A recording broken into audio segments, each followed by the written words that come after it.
नमस्कार सर्वांना। आजच्या भागामध्ये आपण मिसलेनियस करंट अफेअरचा पुढचा टप्पा अभ्यासतो। याच्यामध्ये आपण काही प्रमुख नेमणुका अभ्यासणार आहोत, प्रमुख चर्चेमधील पुस्तकांचा विचार करणार आहोत, शिवाय निधन झालेल्या काही व्यक्ती यांचा विचार करणार आहोत। मग आज हा अभ्यासाचा तुमचा भाग असेल। याच्यामध्ये प्रमुख नेमणुकांमध्ये आपण काही 3-4 नेमणुका पाहणार आहोत। निधन झालेल्या व्यक्तींमध्ये 2 निधन झालेल्या व्यक्ती अभ्यासणार आहोत, शिवाय काही महत्त्वाची पुस्तकं आपण अभ्यासणार आहोत आणि त्या पुस्तकांवरती तुम्हाला प्रश्नाच्या स्वरूपात हे दिलंय। मग PDF समोर ठेवून फक्त ते एकदा प्रश्नोत्तर जरी तुम्ही नजरेखालून घातली तरी सुद्धा तुम्हाला परीक्षेमध्ये ते उत्तर लिहिता येणार आहे। कारण ही पुस्तकं निधन झालेल्या सगळ्या व्यक्ती किंवा आपण म्हटल्याप्रमाणे प्रमुख नेमणुका असतील तर या नेमणुका आपल्याला एका वेळी सगळं पाठ करणे शक्य नसतं। मग याचे वेगवेगळे टप्पे आपण पाडले, तेवढे टप्पे पूर्ण केले की मग तुम्हाला हे सगळं आपोआप तोंडपाठ होणार आहे। पण त्यासाठी तुम्हाला हे PDF समोर ठेवून लेक्चर तर करावंच लागेल, पण या PDF मध्ये जे प्रश्न तुम्हाला दिलेत ते प्रश्न रोज जोड्या असतील तर ते जोड्या सोडवण्याचा प्रयत्न करायचा, म्हणजे ते आपोआप तुमच्या लक्षामध्ये राहील आणि परीक्षेमध्ये त्याच्यावर जर प्रश्न आला तर ते तुम्हाला सोडवता येणार आहे। आपण आजच्या या भागाला सुरुवात करतो। सुरुवातीला जागतिक स्तरावरती एक कार्यालय आहे आणि त्या जागतिक स्तरावरील कार्यालयामध्ये एका भारतीयाची संचालक म्हणून नेमणूक करण्यात आलेली आहे आणि विशेष म्हणजे एका महिलेची नेमणूक झाली आहे। आणि अशा प्रकारे या कार्यालयामध्ये संचालक म्हणून एका महिलेची नेमणूक होणं ही प्रथमच वेळ ठरलेली, असं प्रथमच झालेलं आहे। मग हे त्याविषयी आपण पहिला प्रश्न पाहतात। कोणतं कार्यालय आहे पहा, जागतिक बँकेचं जागतिक पर्यावरण सुविधा याचं स्वतंत्र मूल्यांकन कार्यालय आहे। या कार्यालयामध्ये नवीन संचालक म्हणून खालीलपैकी कोणाची निवड करण्यात आलेली हे तुम्हाला विचारतील। मी तुम्हाला म्हटलं एक स्त्री आहे, एक महिला व्यक्तिमत्व आहे आणि प्रथमच या कार्यालयावर एका महिला व्यक्तिमत्वाची नेमणूक करण्यात आलेली संचालक म्हणून। त्या कोण आहेत पहा, पहिला ऑप्शन आहे गीता बत्रा, दुसरा आहे सुधा मूर्ती, तिसरा आहे अनुराग अग्रवाल आणि चौथा ऑप्शन आहे सचिन जैन। आता या ठिकाणी निम्म तुमचं उत्तर मी तुम्हाला सांगितलं की एक महिला आहे तर गीता बत्रा आहे। लक्षात ठेवलं, जागतिक बँकेच्या जागतिक पर्यावरण सुविधेच्या स्वतंत्र मूल्यांकन कार्यालयामध्ये नवीन संचालक म्हणून कोणाची निवड करण्यात आलेली आहे तर गीता बत्रा यांची निवड करण्यात आलेली आहे। मग गीता बत्रा यांची जी निवड झाली त्याच्याबद्दल काही माहिती त्यांच्याविषयी आपण पाहूया। गीता बत्रांचा जर विचार केला तर मी तुम्हाला म्हटलं की अशा प्रकारे विकसनशील देशातून या पद भूषवणाऱ्या त्या पहिल्या महिला ठरलेल्या आहेत। आपण म्हटलं होतं पहिल्या महिला, पण विकसनशील देशातून हे पद भूषवणाऱ्या त्या पहिल्या महिला ठरलेल्या आहेत। नावाची घोषणा त्यांची फेब्रुवारी 2024 मध्ये झाली आहे आणि वॉशिंग्टन या ठिकाणी त्यांची नावाची घोषणा करण्यात आलेली आहे। आणि मग यांनी कोणत्या विषयामध्ये पदवी पूर्ण केली तर अर्थशास्त्र या विषयामध्ये पदवी पूर्ण केली। चेन्नईमध्ये एक स्टेला मॅरिस महाविद्यालय आहे, त्या महाविद्यालयामधून त्यांनी अर्थशास्त्रामधील पदवी पूर्ण केली आणि विले पार्ले या ठिकाणावरून अर्थशास्त्र या विषयात MBA केले त्यांनी, म्हणजे अर्थशास्त्र या विषयामध्ये पदवी पण केली, पोस्ट ग्रॅज्युएट MBA पण त्यांनी त्या ठिकाणी केलेलं। लक्षात आलं।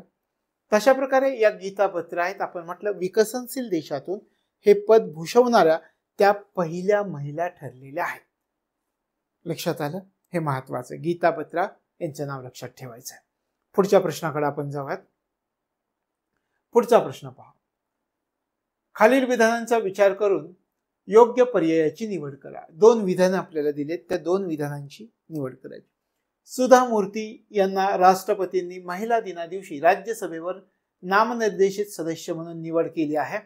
सुधा मूर्ती यांना 2023 मध्ये पद्मश्री पुरस्कार प्राप्त झाला होता। आता कसा प्रश्न विचारलाय पहा, राज्यसभेवर नामनिर्देशन झाले का सुधा मूर्तींचं, अगोदर ते विचार करा। तर सुधा मूर्तींचं नामनिर्देशन राष्ट्रपतींनी राज्यसभेवरती केलंय, ही पहिली गोष्ट आपल्या लक्षामध्ये आली। ठीक आहे, मग राष्ट्रपतींनी हे जे सुधा मूर्तींचं नामनिर्देशन राज्यसभेवरती केलंय तर ते कोणत्या दिवशी? 8 मार्चला केलंय। 8 मार्च म्हणजे महिला दिना दिवशी केलंय, म्हणजे पहिलं विधान आपल्याला बरोबर दिसतं। लक्षात आलं। दुसरं विधान, सुधा मूर्ती यांना 2023 मध्ये पद्मश्री पुरस्कार प्राप्त झाला होता, तर हे विधान चुकीचं आहे। का चुकीचं आहे? 2023 मध्ये त्यांना कोणता पुरस्कार प्राप्त झालाय? पहा, पद्मभूषण झालाय. आणि त्यांना पद्मश्री पुरस्कार कधी प्राप्त झाला होता? तर 2006 मध्ये झाला होता.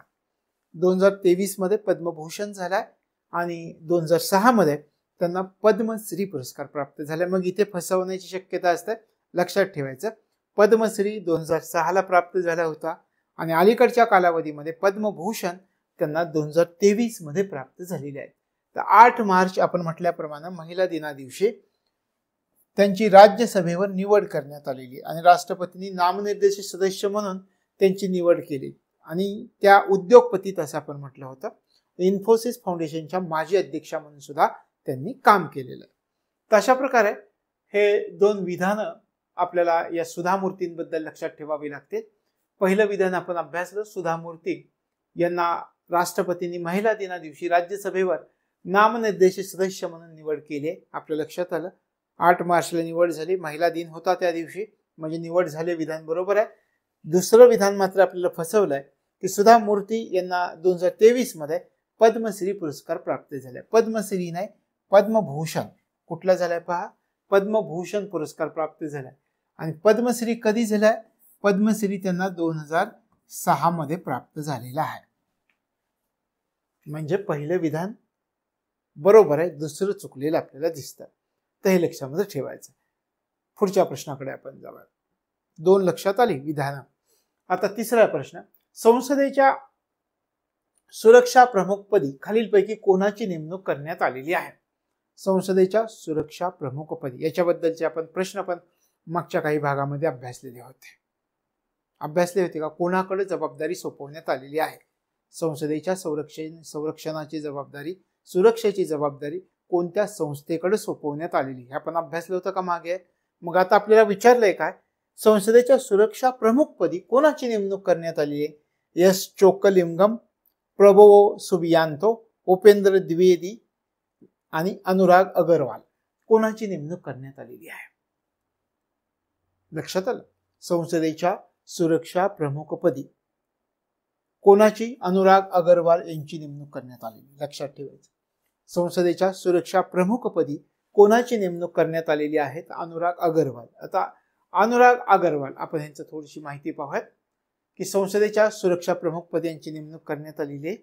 त्याच्यानंतर ते आसाम मेघालय कॅडरचे 1998 बॅचचे IPS अधिकारी आहेत. सध्या केंद्रीय राखीव पोलीस दलामध्ये ते महानिरीक्षक आहेत. तर यांची नेमणूक करण्यात आलेली संसदेच्या सुरक्षा प्रमुखपदी. कोणाची? अनुराग अगरवाल यांची नेमणूक करण्यात आलेली आहे. लक्षात आलं? पुढे जाऊया. 3 गोष्टी आपण नेमणुकांच्या पाहिल्या. आता 3 गोष्टी आपण नेमणुकांच्या पाहिल्या. सुरुवातीला आपण कोणाचं? गीता बत्रा यांचं नाव पाहिलं. आंतरराष्ट्रीय पातळीवर त्यांची कुठे पर्यावरण परिषदेशी संबंधित आपण अभ्यास केला. त्याच्यानंतर आपण सुधा मूर्तींचं नाव घेतलं. राज्यसभेवर निवड झाली आहे, 8 मार्चला झाली, महिला दिनी झाली आहे, असं पहिलं विधान होतं. दुसऱ्या विधानामध्ये आपण पाहिलं की त्यांना पद्मश्री आणि पद्मभूषण कधी मिळालेत. पद्मश्री 2006, पद्मभूषण 2023 ला प्राप्त झालाय, हे आपण अभ्यासलं. आणि तिसरी नेमणूक आपण अनुराग अगरवाल यांची पाहिली. संसदेच्या सुरक्षा प्रमुखपदी म्हणून कोणाची निवड करण्यात आलेली आहे? तर अनुराग अगरवाल यांची नेमणूक करण्यात आली आहे, याचा आपण विचार केला. 3 नेमणुका पाहिल्या. मग ह्या तिथल्या तिथे तुमच्या पाठ झाल्या पाहिजे. आणि पेशन्स ठेवून हे जर आपण परीक्षेपर्यंत केलं, 20-25 दिवस, परीक्षेच्या अगोदर 10 दिवसापर्यंत, तर सगळ्या नेमणुका किंवा सगळे महोत्सव, सगळ्या परिषदा, सगळे अहवाल आपोआप तोंडपाठ होते. फक्त रोज आपल्याला थोडंसं स्मार्ट वर्क करायचं. जे काही नोट्स पाठवलेत त्या नोट्स आणि लेक्चर कंप्लीट करायचे. 3 नेमणुका झाल्या का? पुढे जाऊयात आपण. निधन झालेल्या व्यक्ती. आज आपण 2 निधन झालेल्या व्यक्ती अभ्यासायच्या आहेत.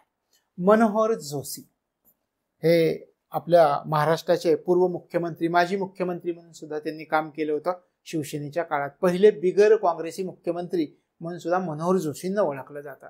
तुम्हाला विधानामध्ये देऊ शकतात, पहिले बिगर काँग्रेसी महाराष्ट्रातले मुख्यमंत्री यांना ओळखलं जातं. अशा प्रकारे जन्म 2 डिसेंबर 1937 नांदवी रायगड. निधन 23 फेब्रुवारी 2024 मुंबईला झाले. आपल्यासाठी अभ्यासासाठी महत्वाचं आहे. ओळख काय? महाराष्ट्राचे माजी मुख्यमंत्री आहेत. राजकीय पक्ष शिवसेना आहे. त्यानंतर त्यांचं शिक्षण MA LLB मुंबई विद्यापीठामधून यांचं शिक्षण झालं. त्यानंतर त्यांची राजकीय कारकीर्द आपण पाहूयात.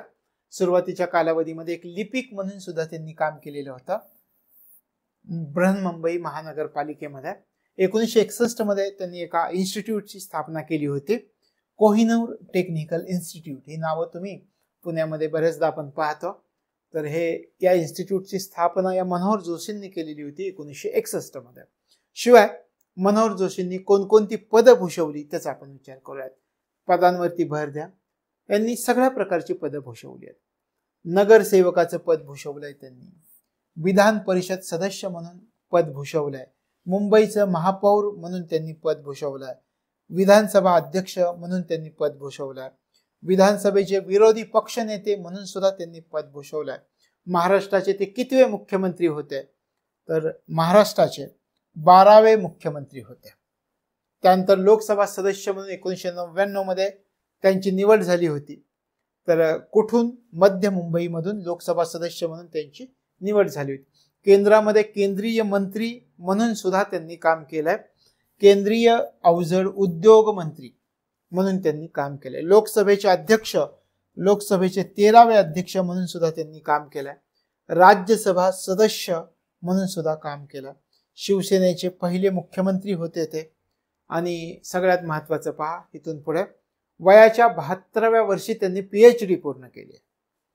वयाच्या 72व्या वर्षी PhD पूर्ण केलेली आहे, PhD.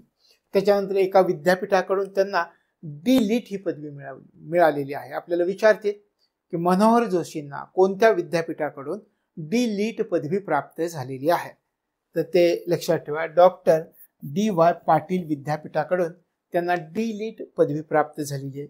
15 पुस्तकं लिहिलेली आहेत त्यांनी. शिवाय त्यांना आपण म्हटल्याप्रमाणे सगळी पदं भूषवलीत. लोकसभा, राज्यसभा, विधानसभा, विधान परिषद या 4ही सभागृहांचं सदस्य होण्याचा मान मनोहर जोशींना प्राप्त झाला होता. लक्षात आलं? तशा प्रकारे मनोहर जोशी आपण एकदा रिव्हिजन करूयात, सोपं आहे हे. आपण सुरुवातीला म्हटलं नांदवी रायगड या ठिकाणी त्यांचा जन्म, त्यानंतर निधन मुंबईमध्ये झालं 23 फेब्रुवारी 2024 मध्ये. आणि त्याच्यानंतर आपण म्हटलं की त्यांचं शिक्षण मुंबई विद्यापीठामधून झालं, MA LLB हे त्यांचं शिक्षण आहे, MA आणि LLB. तशा प्रकारे त्यानंतर आपण म्हटलं त्यांच्या कारकिर्दीचा थोडा अभ्यास केला. सुरुवातीच्या कालावधीमध्ये जर आपण विचार केला तर बृहन्मुंबई महानगरपालिकेमध्ये त्यांनी एक क्लेरिकल जॉब, लिपिक म्हणून सुद्धा काम केलं. 1961 मध्ये एका इन्स्टिट्यूटची स्थापना केली. त्या इन्स्टिट्यूटचं नाव लक्षात ठेवा, कोहिनूर टेक्निकल इन्स्टिट्यूट. कोणकोणती पदं, ही पदांवरती व्यवस्थित लक्ष द्यायचं. नगरसेवक पण होता आपण म्हटलं, मुंबईचे महापौर पण झाले पुढच्या कालावधीमध्ये. त्यानंतर विधान परिषदेचे पण सदस्य होते, विधानसभेचे पण सदस्य होते. त्यानंतर महाराष्ट्राचे मुख्यमंत्री म्हणून कधी? तर 95-99 या कालावधीमध्ये महाराष्ट्राचे कितवे मुख्यमंत्री होते? तर इथं पण आपल्याला थोडासा फसवण्याचा प्रयत्न करतील. तर महाराष्ट्राचे 12वे मुख्यमंत्री होते. लोकसभा सदस्य म्हणून 1999 ला निवडून आले मध्य मुंबईतून. केंद्रामध्ये मंत्रीपद त्यांनी भूषवलेलं आहे. कोणतं? केंद्रीय अवजड उद्योग मंत्र्यांचं पद. लोकसभेचे 13वे अध्यक्ष म्हणून काम केलं. त्यानंतर राज्यसभेचे सदस्य, शिवसेनेचे पहिले मुख्यमंत्री. यानंतर ह्या काही गोष्टी आहेत की वयाच्या 72व्या वर्षी त्यांनी PhD पूर्ण केली आहे. Doctor D.Y. पाटील विद्यापीठाकडून D.Litt पदवी त्यांना प्राप्त झाली. म्हणजे कोणत्या विद्यापीठाकडून D.Litt पदवी मिळाली. त्यानंतर हे 4ही सभागृह, लोकसभा, राज्यसभा, विधानसभा, विधान परिषद या 4ही सभागृहांचा सदस्य होण्याचा मान त्यांना मिळाला होता. तर हे लक्षात ठेवायचं. संभाव्य प्रश्न, नुकतेच निधन झालेल्या मनोहर जोशी यांच्याबद्दल खालील विधानांचा विचार करून योग्य पर्यायाची निवड करा. यांनी कोहिनूर टेक्निकल इन्स्टिट्यूटची स्थापना केली होती. यांना डॉक्टर D.Y. पाटील विद्यापीठाकडून D.Litt पदवी मिळाली आहे. आपल्या लक्षात येतं की दोन्ही विधाने या ठिकाणी बरोबर आहेत. काय? कोहिनूर आपण म्हटलं एका इन्स्टिट्यूटची स्थापना केली होती, त्याचं नाव आहे कोहिनूर टेक्निकल इन्स्टिट्यूट. आणि कोणत्या विद्यापीठाकडून D.Litt पदवी मिळवली?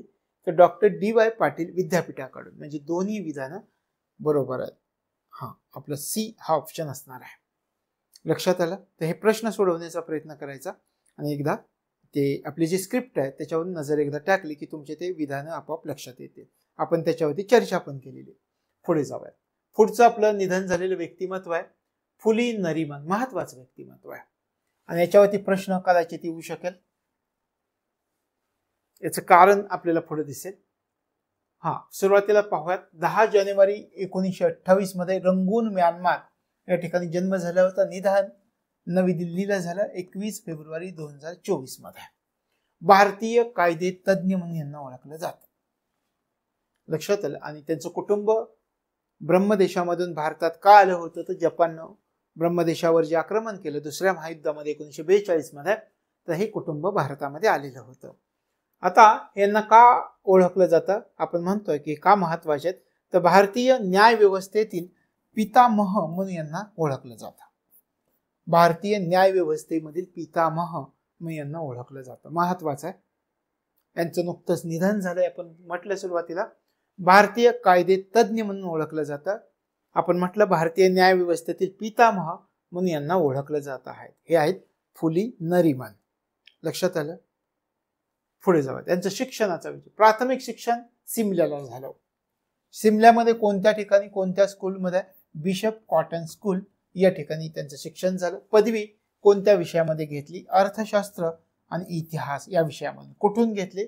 मुंबईचं सेंट झेवियर्स कॉलेज आहे तिथून अर्थशास्त्र आणि इतिहास या विषयामध्ये यांनी पदवी घेतली आहे. त्यानंतर LLB केलंय. मग कुठून केलं LLB? तर मुंबईच्या शासकीय विधी महाविद्यालयामधून LLB केलं. हे त्यांनी घेतलेलं शिक्षण. लक्षात आलं? सिमल्याला प्राथमिक शिक्षण झालं. त्यानंतर पदवीचं शिक्षण मुंबईमधून झालं सेंट झेवियर्स कॉलेजमधून. दोन विषयांमधून त्यांनी पदवी केलेली आपल्याला दिसते. अर्थशास्त्र आणि इतिहास हे दोन विषय. LLB मुंबईच्या शासकीय विधी महाविद्यालयामधून त्यांनी केलेलं होतं. हे त्यांच्या शिक्षणाविषयी. त्यांना कोणकोणते पुरस्कार मिळाले? फुली नरीमन यांना पद्मभूषण मिळालंय 1991, पद्मविभूषण मिळालंय 2007. म्हणजे पद्मभूषण मिळालंय, पद्मविभूषण मिळालंय, पण पद्मश्री मिळालेला नाही. म्हणजे ओळीतून त्या 3 पुरस्कारामध्ये आपल्याला पद्मश्री पण डायरेक्ट देतील विधानामध्ये. पद्मभूषण पण मिळालाय, पद्मविभूषण पण मिळालाय. पद्मभूषण 1991 ला, पद्मविभूषण 2007 मध्ये. 2 पुरस्कार हे आपण अभ्यासले. हे लक्षात आलं. पद्मश्री मिळालेला नाही हे पण आपण लक्षात घेतलं. त्यानंतर लाल बहादूर शास्त्री राष्ट्रीय पुरस्कार यांना प्राप्त झालाय आणि युअर प्राइज फॉर जस्टिस हा 2002 चा पुरस्कार त्यांना प्राप्त झालेला आहे.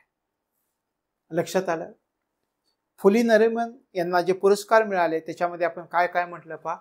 पद्मभूषण सुरुवातीला मिळाला, त्याच्यानंतर पद्मविभूषण 2007 ला मिळाला. पद्मश्री यांना प्राप्त झालेला नव्हता. लाल बहादूर शास्त्री राष्ट्रीय पुरस्कार यांना प्राप्त झालेला होता आणि युअर प्राइज फॉर जस्टिस कायदा क्षेत्रातील 2002 चा पुरस्कार त्यांना प्राप्त झालेला होता. लक्षात आलं? त्यांनी एक आत्मचरित्र सुद्धा लिहिलं होतं. ते आत्मचरित्र कोणतं आहे? बिफोर मेमरी फेड्स हे त्यांचं आत्मचरित्र आहे. मग आत्मचरित्र आपल्याला विचारू शकतात की त्यांचं आत्मचरित्र कोणतं आहे? फुली नरीमन यांनी खालीलपैकी कोणतं आत्मचरित्र लिहिलं होतं? तर बिफोर मेमरी फेड्स. आपण यांच्याविषयी भूषवलेली पदं कोणकोणती ते आपण पाहूयात. मुंबई उच्च न्यायालयात यांनी वकिलीची सुरुवात केली. कुठे केली वकिलीची सुरुवात? मुंबई उच्च न्यायालयामध्ये. त्यानंतर मुंबई उच्च न्यायालयातच ते पुन्हा सिनियर लॉयर वरिष्ठ वकील 1961 मध्ये झालेले आपल्याला दिसतात. 1971 मध्ये सुप्रीम कोर्टामध्ये सिनियर लॉयर म्हणून त्यांनी सुरुवात केली किंवा वरिष्ठ वकील झाले. त्यानंतर भारताच्या अतिरिक्त सॉलिसिटर जनरल म्हणून सुद्धा त्यांनी काम केलंय. आणि हे काम करत असताना जे आपल्या देशामध्ये आणीबाणी लागू झाली 1975 मध्ये, त्या आणीबाणीच्या निषेधार्थ यांनी राजीनामा सुद्धा दिला होता. त्यानंतर पहा 1991 ते 2010 पर्यंत त्यांनी भारतीय बार असोसिएशनचे अध्यक्ष म्हणून सुद्धा काम केलेलं आहे. त्यानंतर 1999-2005 राज्यसभा सदस्य म्हणून सुद्धा त्यांनी काम केलंय 6 वर्ष. अशा प्रकारे त्यांनी भूषवलेली काही पद. आता पद कशी लक्षात ठेवायची पहा. सुरुवातीपासून त्यांनी प्रोग्रेस करायला सुरुवात केली. मग वकिलीची सुरुवात कुठं केली? मुंबई उच्च न्यायालयात. वरिष्ठ मग सिनियर लॉयर पण त्या ठिकाणीच झालेले आपल्याला दिसतात, मुंबई उच्च न्यायालयामध्येच. त्याच्यानंतर आपण म्हटलं सर्वोच्च न्यायालयामध्ये सुद्धा पुढच्या कालावधीमध्ये सिनियर लॉयर ते झालेले आपल्याला दिसत आहेत. आता हे आपल्याला लक्षात आलं की सुरुवातीच्या कालावधीमधील प्रगती, त्यांनी महत्वाचं भारतीयच्या दृष्टिकोनातून कोणतं पद भूषवलंय का, तर भारताचे अतिरिक्त सॉलिसिटर जनरल म्हणून त्यांनी पद भूषवलंय. आणि मग त्या पदाचा राजीनामा पण दिलाय. का दिलाय तर 26 जून 1975 जी आणीबाणी लागू झाली होती आपल्या देशामध्ये, त्याच्या निषेधार्थ त्यांनी राजीनामा दिलेला दिसतं. भारतीय बार असोसिएशनचा अध्यक्ष म्हणून सुद्धा त्यांनी काम केलं आणि राज्यसभा सदस्य म्हणून सुद्धा ते कार्यरत होते. तर ही त्यांनी भूषवलेली पद. लक्षात आलं. पुढे जाऊया. कोणकोणत्या खटल्यामध्ये त्यांनी युक्तिवाद केलाय? भोपाळ वायू गळती, मिथेल आयसोसायनाइट या वायूची गळती झाली, त्यावेळी हजारो लोक मृत्युमुखी पडले. त्या खटल्यामध्ये सुद्धा त्यांनी युक्तिवाद केलेला होता फुली नरिमन यांनी. त्याच्यानंतर जयललिता यांची बेहिशोबी संपत्ती प्रकरण, याच्यामध्ये सुद्धा युक्तिवाद केला होता फुली नरिमन यांनी. राष्ट्रीय विधी नियुक्ती आयोग या संबंधी सुद्धा त्यांनी युक्तिवाद केलेला होता. तर प्रमुख युक्तिवाद त्यांनी कोणकोणत्या खटल्यांमध्ये केले हे थोडक्यात आपण या ठिकाणी विचार करतोय. त्यांनी काही पुस्तकं लिहिलेली होती. Before memory fades, the state of the nation, India's legal system can it be saved, God save the honourable supreme court, अशा प्रकारची पुस्तकं त्यांनी लिहिलेली होती. तशा प्रकारे फुली नरिमन यांचं हे व्यक्तिमत्व होतं. यातल्या काही महत्वाच्या गोष्टी आपण एकदा शेवटच्या टप्प्यामध्ये पाहून घेऊयात, म्हणजे आपले दुसरं व्यक्तिमत्व निधन झालेलं आहे त्याचा आपण विचार करूयात. आपण याच्याबद्दल एक गोष्ट रचूयात की बाबा एक कुटुंब होतं, म्यानमारमध्ये राहत होतं. त्या ठिकाणी जपानने हल्ला केला. जपानच्या हल्ल्यानंतर ते कुटुंब भारतामध्ये आलं. ते नरिमन यांचं कुटुंब होतं. पुढे भारतामध्ये आल्यानंतर हे फुली नरिमन हे जे आहेत यांनी काय केलं, आपण म्हणतोय की भारतामध्ये कायदे तज्ज्ञ म्हणून काम करायला सुरुवात केली. आणि पुढच्या कालावधीमध्ये इतकं उत्कृष्ट त्यांनी कायदे तज्ज्ञ म्हणून काम केलं की त्यांना भारतीय न्याय व्यवस्थेमधील पितामह म्हणून ओळखायला आपल्या देशामध्ये सुरुवात झाली. मग त्यांचा इतिहास जर आपण पाहिला तर त्यांचं कुटुंब ज्यावेळी जपानच्या हल्ल्यानंतर भारतामध्ये आलं त्यावेळी यांना सुरुवातीला सिमला या ठिकाणी त्यांनी त्यांचं सुरुवातीचं स्कूलचं शिक्षण घेतलं. त्याच्यानंतर पुढचं शिक्षण मात्र विचार केला तर पुढचं पूर्ण शिक्षण त्यांनी मुंबईमधून घेतलंय. 2 विषयांमध्ये त्यांनी पदवी प्राप्त केली, अर्थशास्त्र आणि इतिहास. LLB केलं मुंबईच्या शासकीय विधी महाविद्यालयामधून. त्यांना काही पुरस्कार आपल्या देशामध्ये मिळालेले दिसतात. मग त्याच्यामध्ये पद्मभूषण मिळालाय, पद्मविभूषण मिळालाय, कायदेविषयक पुरस्कार मिळाला, युअर प्राइज फॉर जस्टिस 2002 ला, लाल बहादूर शास्त्री राष्ट्रीय पुरस्काराने त्यांना पुढच्या कालावधीमध्ये सन्मानित करण्यात आलं. त्यांनी स्वतःचं एक आत्मचरित्र पण लिहिलं आहे. मग त्या आत्मचरित्राचं नाव काय, तर बिफोर मेमरी फेड्स हे त्यांच्या आत्मचरित्राचं नाव आहे. त्यांनी अनेक पदं भूषवली. त्याच्यामध्ये अगदी मुंबई उच्च न्यायालयामध्ये वकिलीची सुरुवात केली. त्याच ठिकाणी ते मुंबई उच्च न्यायालयामध्ये वरिष्ठ वकील झाले. त्यानंतर सर्वोच्च न्यायालयामध्ये वरिष्ठ वकील म्हणून त्यांनी काम केलं. भारताचे अतिरिक्त सॉलिसिटर जनरल म्हणून त्यांनी काम केलं. पण मधल्या कालावधीमध्ये 1975 मध्ये देशामध्ये आणीबाणी जाहीर झाली आणि त्याच्या निषेधार्थ त्यांनी या पदाचा राजीनामा सुद्धा दिला होता. शिवाय त्यांनी पुढच्या कालावधीमध्ये भारतीय बार असोसिएशनचा अध्यक्ष म्हणून काम केलं. त्यांनी राज्यसभेचे सदस्य म्हणून सुद्धा काम केलेलं होतं. अशा प्रकारे त्यांच्याविषयीची माहिती. वेगवेगळे आपण म्हटलं की खटल्यांमध्ये त्यांनी युक्तिवाद केला. त्याच्यामध्ये भोपाळ वायुगळतीचं प्रकरण आपण अभ्यासलं, जयललिता बेहिशोबी संपत्ती प्रकरणामध्ये युक्तिवाद आणि राष्ट्रीय विधी नियुक्ती आयोग या संबंधीचा युक्तिवाद. आणि ही त्यांची पुस्तकं आहेत. Before memory fades, the state of the nation, India's legal system can it be saved, God save the honourable supreme court. तर हे याच्यावरती लक्ष ठेवा. तर हे लक्षात ठेवा. अशा प्रकारे हे फुली नरिमन आणि मनोहर जोशी ही 2 व्यक्तिमत्व आपण अभ्यासली. यांच्याविषयीचा एक प्रश्न आपण अभ्यासूया, संभाव्य प्रश्न. नुकतेच निधन झालेल्या फुली नरिमन यांच्याबद्दल खालील विधानांचा विचार करून योग्य पर्यायाची निवड करा. यांना भारतीय न्यायव्यवस्थेतील पितामह म्हणून ओळखले जाते. यांना 2007 मध्ये पद्मश्री पुरस्कार प्राप्त झाला होता. आपण सुरुवातीलाच म्हटलं पद्मभूषण झालाय, पद्मविभूषण झालाय, पद्मश्री प्राप्त झालेला नाही. म्हणजे इथेच विधान चुकलंय का? आपण काय म्हटलेलं होतं? पद्मभूषण, पद्मविभूषण हे 2 पुरस्कार त्यांना प्राप्त झालेले आहेत. आपण पाहूयात. हे पहा, पद्मभूषण 1991 ला, पद्मविभूषण 2007 ला. मग आपल्याला थोडंसं फसवतील आणखी. 2007 ला पद्मभूषण प्राप्त झाला होता असं विचारतील. तर मग ते कधी प्राप्त झाला होता पद्मभूषण आणि कधी प्राप्त झाला होता पद्मविभूषण? पद्मभूषण 1991, पद्मविभूषण 2007 मध्ये. अगोदर पद्मभूषण नंतर पद्मविभूषण, पद्मश्री प्राप्त झाला नव्हता. म्हणजे आपल्याला या ठिकाणी लक्षात येत आहे कधी कधी 1991, 2007. मग आता पुन्हा प्रश्नाकडे जाऊयात. यांना 2007 मध्ये पद्मश्री नाही पद्मविभूषण पुरस्कार प्राप्त झालेला होता. लक्षात आलं? ते हे विधान चुकवलेलं आहे. म्हणजे फक्त विधान 1 बरोबर आहे हे आपलं उत्तर असलं पाहिजे. तर हे व्यवस्थित लक्ष देऊन करायचं. शिवाय त्यांच्या आत्मचरित्राचं नाव विचारलं जाईल. त्या आत्मचरित्राचं नाव सुद्धा आपल्याला लक्षामध्ये ठेवायचं. काय होतं आत्मचरित्राचं नाव? काय म्हटलं होतं आपण आत्मचरित्राला? पहा या ठिकाणी आत्मचरित्र, बिफोर मेमरी फेड्स, हे त्यांचं आत्मचरित्र आहे. याच्यावरती पण आपल्याला लक्ष ठेवावं लागेल. लक्षात आलं? पुढे जाऊया. 2 निधन झालेली व्यक्तिमत्व आपण अभ्यासली, त्याच्याविषयी काही संभाव्य प्रश्न आपण अभ्यासले. आता काही महत्वाच्या परिषदा यांचा आपल्याला विचार करायचा. परिषद स्थापन, परिषद कधी आणि कोठे झाली? कोठे झाली हे आपल्याला लक्षात ठेवावं लागेल. आता त्याचे प्रश्न कसे येतात? परिषदांवरचे फक्त 2 प्रश्न मी तुम्हाला देणार आहे रोज. तेवढेच 2 प्रश्न करायचे. तेवढे 2 प्रश्न एकदा अभ्यासले की सगळ्या परिषदा, सगळे महोत्सव वगैरे सगळं पाठ होऊन जाईल. लक्षात आलं? परिषदा. आता या परिषदा सुरुवातीला आपण अभ्यासून त्याच्याचे प्रश्न मग ते अभ्यास.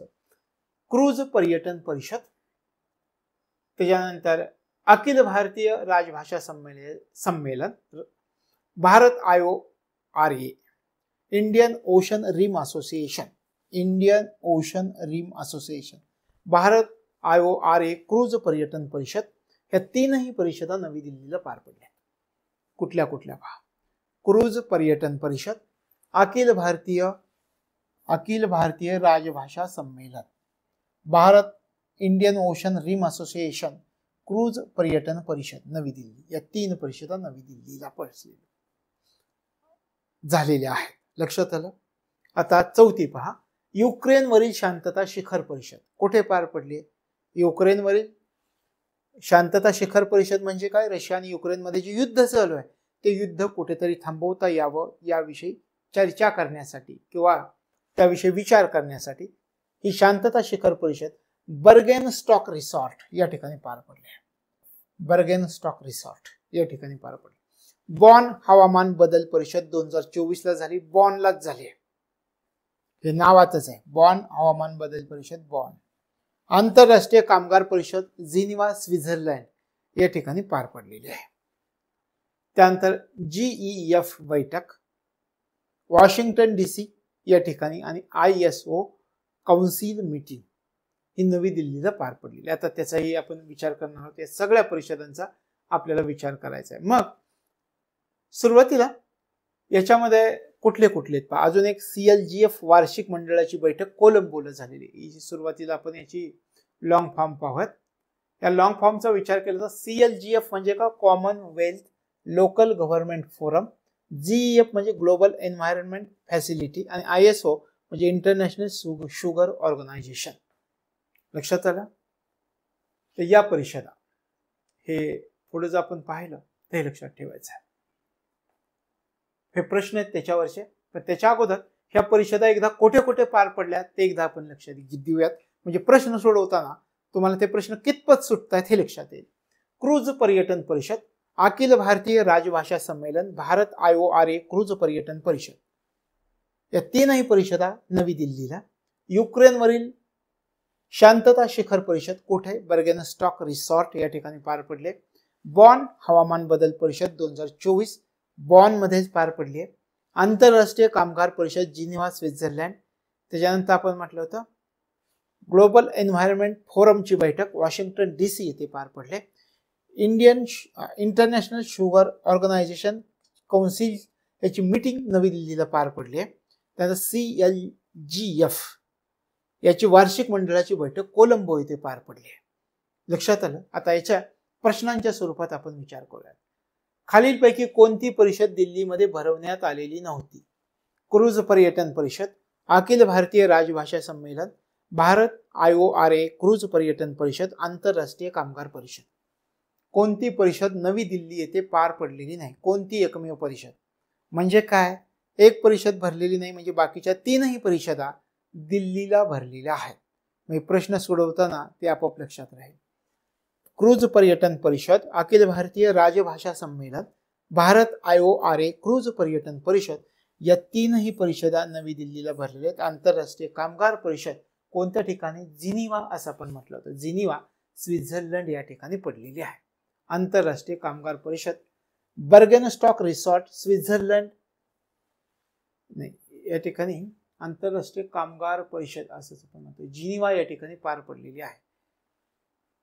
जिनिव्हा. त्याच्यानंतर कोणत्या कालावधीमध्ये? 3 ते 14 जून 2024 या कालावधीमध्ये 112वी ही परिषद होती. लक्षात आलं. तर हे लक्षामध्ये ठेवायचं. लक्षात आलं. या 3 परिषदा दिल्लीमध्ये पार पडल्या. चौथी आंतरराष्ट्रीय कामगार परिषद कुठे पार पडले? जिनिव्हा स्वित्झर्लंड या ठिकाणी पार पडले 3 ते 14 जून 2024. कोणत्या कालावधीत पार पडली हे नाही विचारणार, कुठे पार पडली हे आपल्यासाठी महत्वाचं आहे. पुढे जाऊयात.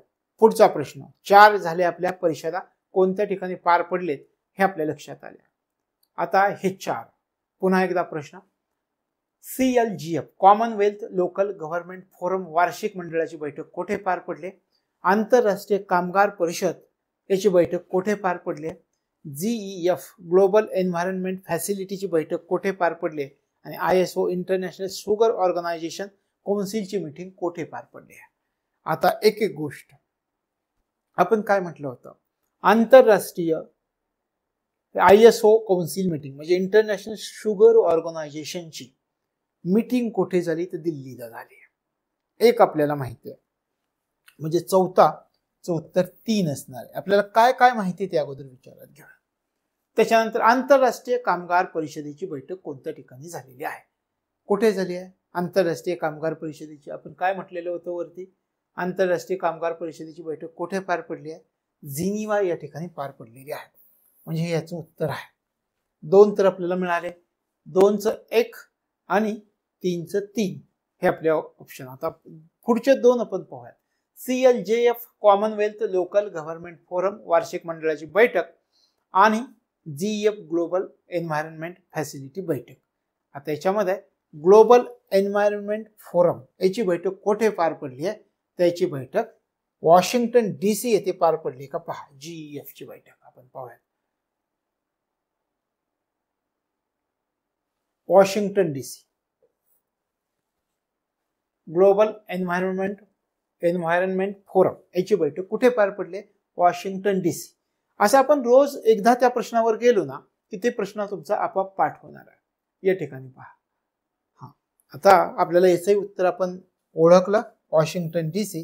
आणि उरलेलं जे आहे की CLGF Commonwealth local government forum या वार्षिक मंडळाची बैठक श्रीलंका या ठिकाणी झालेली. फक्त हे प्रश्न समोर धरायचे आणि नुसतं जोड्या लावण्याचा प्रयत्न करायचा, ते आपोआप पाठ होईल.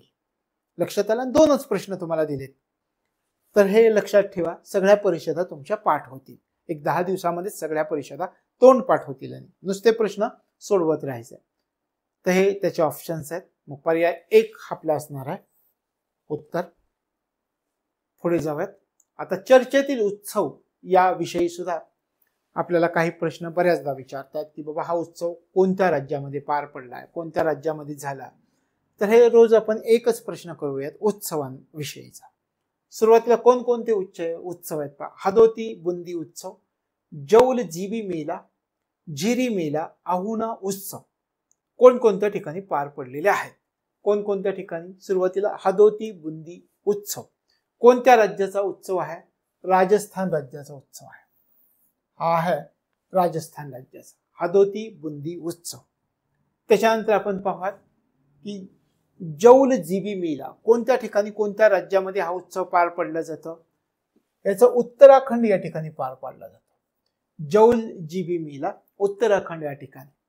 त्यानंतर झिरी मेला, झिरी मेल्याचा जो विचार केला तुम्ही तर जम्मू काश्मीर या ठिकाणी हा उत्सव पार पाडला जातो. आणि शेवटचा आहुना उत्सव हा आहे नागालँडचा. आहुना उत्सव नागालँड. मग हे रोज फक्त एवढंच पाहायचं. कसं पाहायचं? हादोती बुंदी उत्सव आठवायचं. कुठे? याच्यात शोधायचं. राजस्थान जौल जीबी मेला कुठे पार पडलाय हा उत्सव? उत्तराखंडला पार पडलाय. झिरी मेला कुठे पार पडला? जम्मू काश्मीरला. आहुना उत्सव नागालँडला. असं एक 2-3दा याच्याकडे पाहिलं की ते तुम्हाला प्रश्न सुटायला सुरुवात होतात. मग हा प्रश्न जरी आला परीक्षेमध्ये जोड्यांच्या स्वरूपात येऊ किंवा डायरेक्ट विचारला तर तो तुम्हाला तिथे शोधता येणार. फक्त म्हणताना तुम्हाला लक्षात घ्यावं लागेल हादोती बुंदी उत्सव आपल्याला राजस्थान असं म्हणूनच ते सोडवायचं आहे. लक्षात आलं? हा एक प्रश्न रोज सोडवायचा म्हणजे हे उत्सव सगळे संपतील. लक्षात आलं? हादोती बुंदी उत्सव राजस्थान, जौल जीबी मेला उत्तराखंड, झिरी मेला जम्मू काश्मीर, आहुना उत्सव नागालँड. आता थोडंसं करून पहा. या ठिकाणी आपण थोडंसं प्रॅक्टिकली विचार करूयात. हे आता मी केलं, आता विचार करा. हादोती बुंदी उत्सव काय सांगितलं होतं आपण? आहुना उत्सव काहीतरी आठवेल तुम्हाला याच्यामध्ये. आहुना उत्सव नागालँड, झिरी मेला जम्मू काश्मीर, त्यानंतर हादोती बुंदी उत्सव राजस्थान, जौल जीबी मेला कुठला? उत्तराखंड. हे असं न बघता 1-2-3दा तुम्ही पाहिलं की मग ते तुमच्या लक्षात राहील. लक्षात आलं? तर हा प्रश्न असं करायचा. पुढे जाऊयात. आता शेवटचा भाग आपल्या ह्याच्यातला काही पुस्तकं आहेत आणि त्या पुस्तकं कोणी लिहिली त्याचा आपण विचार करूयात. सुरुवातीच्या काळामध्ये काही पुस्तकं याचा जर आपण विचार केला तर या पुस्तकांचा आपण ऑप्शननुसार सुरुवातीला विचार करूयात. हा आपलं 1ला 1 एंग्रिया हिस्टॉरिकल ओडिसी. कोणी लिहिलं हे पुस्तक? सोहेल रेखी यांनी लिहिलेलं आहे. सोहेल रेखी यांनी लिहिलेलं आहे. त्याच्यानंतर 2ला 4 आहे an uncommon love the early life of Sudha and Narayana Murty. हे पुस्तक आहे 2 नंबरचं. तर हे आपल्याला कोणी लिहिलेलं आहे पहा. हे पुस्तक लिहिलंय चित्रा बॅनर्जी आणि दिवा करुणी यांनी लिहिलेलं आहे.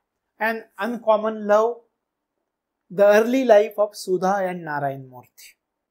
चित्रा बॅनर्जी, दिवा करुणी यांनी लिहिलेलं हे पुस्तक आहे. त्यानंतर artificial intelligence and national security हे महत्वाचं आहे. याचा ऑप्शन जर आपण पाहिला तर तोच आहे समोरचाच. Artificial intelligence and national security Vijay Khare आणि अमित सिन्हा यांनी लिहिलेलं हे पुस्तक आहे. त्याच्यानंतर पहा a rural manifesto realising India's future through her villages. Feroze Varun Gandhi यांनी लिहिलेलं पुस्तक आहे. फिरोज वरुण गांधी. आता थोडासा विचार करा. एंग्रिया हिस्टॉरिकल ओडिसी हे पुस्तक कोणी लिहिलेलं आहे? आपण काय म्हटलेलं होतं? हे सोहेल रेखी यांनी लिहिलेलं आहे. Angria historical odyssey, Sohail Rekhi. And uncommon love the early life of Sudha and Narayana Murty, Chitra Banerjee, Divakaruni. Artificial intelligence and national security महत्वाचं आहे. हे इम्पॉर्टन्स लक्षात घ्यायचं. Artificial intelligence and national security कोणी? दोघांनी लिहिलंय असा विचार करा सुरुवातीला. विजय खरे, अमित सिन्हा. आणि a rural manifesto realising India's future through her villages हे फिरोज वरुण गांधी यांनी लिहिलेलं पुस्तक आहे. आता आपण थोडंसं विचार करूयात याच्यावरती. हे जे आपण पाहिलं होतं तर हे प्रश्न कसे सोडवायचा आपण प्रयत्न करणार आहोत. आता हा प्रश्न सोडवायचा प्रयत्न करायचा. कोण कोण? एंग्रिया हिस्टॉरिकल ओडिसी हे पुस्तक कोणी? आपण म्हटलं होतं Sohail Rekhi. And uncommon love the early life of Sudha and Narayana मूर्ती म्हणजे नवरा बायकोवरती पुस्तक लिहिलंय सुधा अँड नारायण मूर्ती असं आपण म्हणायचं, स्वतःला आपल्या पद्धतीने समजावून घ्यायचं. Chitra Banerjee Divakaruni. Artificial intelligence and national security दोघांनी लिहिलंय आपण म्हटलं विजय खरे अमित सिन्हा. आणि a rural manifesto realising India's future through her villages Feroze Varun Gandhi. हे एकदा ओळखायचं फक्त. दिवसातून एक दोनदा तुमचा ज्यावेळेस वेळ असेल किंवा चहा पिण्या अगोदर तुम्ही ज्यावेळेस बाहेर पडता त्यावेळेस नुसतं बघून जायचं, किंवा मोबाईलमध्ये जर PDF असली तर नुसतं उघडून बघायचं, जोड्या लावून बघायचं, हे आपोआप पाठ होणार तुमचं. लक्षात आलं? हे झाली आपली 4 पुस्तकं. आता सोडवता येतील? विचार करून बघा तुम्ही. तुम्हाला 10 सेकंद मी देतो. Angria historical odyssey, Sohail Rekhi, and uncommon love, the early life of Sudha and Narayana Murty. Sudha Murty, Narayana Murty. कोणी लिहिलंय? Chitra Banerjee Divakaruni. Artificial intelligence and national security दोघांनी लिहिलंय आपण म्हटलं विजय खरे अमित सिन्हा. आणि a rural manifesto realising India's future through her villages Feroze Varun Gandhi. म्हणजे rural manifesto realising India's future through her villages. गांधीजींनी काय सांगितलं होतं आपल्याला? भारताचं भविष्य कुठे? खेड्यामध्ये. आडनाव गांधी लक्षात ठेवा, फिरोज वरुण गांधी. लक्षात आलं? तर अशा तुमच्या पद्धतीने हे लक्षात ठेवायचं आणि हे ओळखायचंय, पाठ करायचं नाही, रोज ओळखायचं. असं असं असं तुमच्या पुढे त्यासाठी प्रश्न तयार करून दिलेत. PDF तुमच्या समोर असेल, मोबाईलमध्ये ठेवून जरी ओळखला तर ते तुमचा आपोआप पाठ होणार आहे. आणखी एक प्रश्न करूयात पुस्तकांचा. आणि हे पहा, 370 अनडुईंग द अनजस्ट. 370 आर्टिकल जे आहे तर त्या संबंधित 370 undoing the unjust, 75 great revolutionaries of India, adventure of a traveling monk memoir, fly on the RBI wall, and insider's view of the central bank. तर यांनी हे आपल्याला लक्षामध्ये ठेवायचं. आता सुरुवातीला आपण हे समजावून घेऊया आणि मग त्याच्या अभ्यासाला सुरुवात करूया. सुरुवातीला 370 अनडुईंग द अनजस्ट. मी तुम्हाला सांगतो हे पुस्तक कोणी लिहिलं आहे. 370 अनडुईंग द अनजस्ट हे पुस्तक कोणी लिहिलं आहे? Blue craft digital foundation. आता तुम्ही इमेजिन काय करायचं, 370 आर्टिकल गेले, तुम्हाला, मला आनंद झाला, सगळ्या भारताला आनंद झाला. आणि मग हे अनडुईंग the unjust, 370 undoing the unjust, थोडी उत्सुकता निर्माण झाली का? आता विचारा स्वतःला, हे कोणी लिहिलंय? ब्ल्यू क्राफ्ट डिजिटल फाउंडेशननी लिहिलंय. एका फाउंडेशननी लिहिलंय पुस्तक, ब्ल्यू क्राफ्ट डिजिटल फाउंडेशन. आता एका फाउंडेशनने लिहिलंय म्हटलं की ते आपल्या लक्षात राहील. ठीक आहे. 75 ग्रेट रिव्हॉल्युशनरीज ऑफ इंडिया हे पुस्तक कोणी लिहिलेलं आहे? आपण विचार करूया त्या ठिकाणी. ते पुस्तक भीमसिंग यांनी लिहिलेलं आहे. भीमसिंग समोर आहे, भीमसिंग या ठिकाणी पर्याय 2 आपण म्हणतात. भीमसिंग. लक्षात आलं? 75 ग्रेट रिव्हॉल्युशनरीज ऑफ इंडिया म्हणजे भारतामधील 75 एक महान ज्या काही क्रांती झाल्या त्या संबंधीचं पुस्तक भीमसिंग यांनी लिहिलं आहे. Adventure of travelling monk memoir कोणी लिहिलंय? इंद्रद्युम्न स्वामी. इंद्र स्वामी लक्षात ठेवा का? इंद्रद्युम्न स्वामी हे लक्षात राहील. आणि राहिलं एक आता, fly on the RBI wall and insider's view of the central bank, Alpana Killawala. म्हणजे ह्यांनी किल्ला लढवलाय. अल्पना किल्लावाला कशाविषयी? RBI विषयी. RBI वॉल या नावाचं पुस्तक आलं. त्या पुस्तकाचं नाव तर पूर्ण द्यावं लागेल. आपण लक्षात ठेवताना RBI ऑल असं ठेवूया. Fly on the RBI wall and insider's view of the central bank. हे कोणी? किल्लावाला, अल्पना किल्लावाला यांनी पुस्तक लिहिलेलं आहे. लक्षात आलं? आता एकदा रिव्हिजन करूयात. 370 अनडुईंग द अनजस्ट आपण काय म्हटलं? हे पुस्तक एका फाउंडेशननं लिहिलं, ब्ल्यू क्राफ्ट डिजिटल फाउंडेशन. लक्षात आलं? पुढं 75 ग्रेट रिव्हॉल्युशनरीज ऑफ इंडिया. थोडासा विचार करा, 75 महान क्रांत्या भारतामध्ये झालेल्या. हे पुस्तक कोणी लिहिलंय? भीमसिंग यांनी लिहिलंय.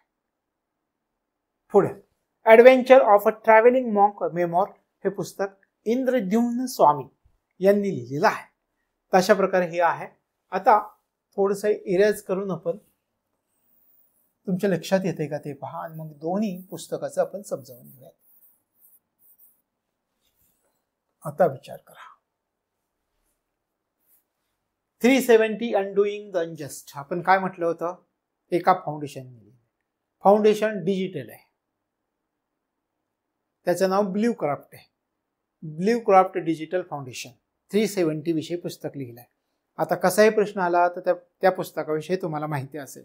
पुढे 75 ग्रेट रिव्हॉल्युशनरीज ऑफ इंडिया, भारतामध्ये झालेल्या 75 महान क्रांत्या, हे पुस्तक भीमसिंग यांनी लिहिले. भीमसिंग.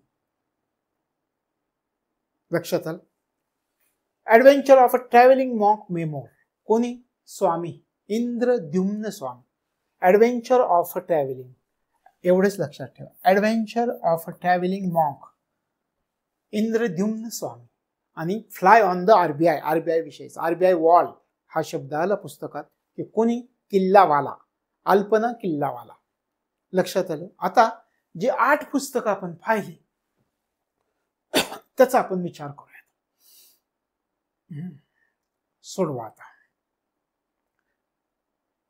अँग्रिया हिस्टॉरिकल ओडिसी, सोहेल रेखी असं आपण म्हटलं होतं. आठवलं? Sohail Rekhi. An uncommon love, the early life of Sudha and Narayana Murty, कोणी लिहिलं होतं?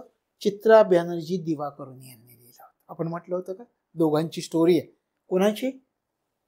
सुधा नारायण मूर्ती यांची स्टोरी आहे. चित्रा बॅनर्जी दिवाकरुणी. त्याच्यानंतर तिसरं artificial intelligence the national security, हे पुस्तक कोणी लिहिले? आपण म्हटलं दोघांनी लिहिले, विजय खरे, अमित सिन्हा.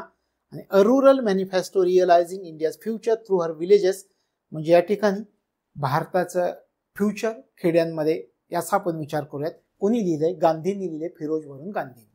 लक्षात राहते का? हे कसं रोज सोडवलं की तुमच्या लक्षात राहणार आहे. आणि त्यानंतरची 4 पुस्तकं आपण अभ्यासली, ते आहेत 370 अनडुईंग द अनजस्ट, एक foundation, Bluekraft digital foundation.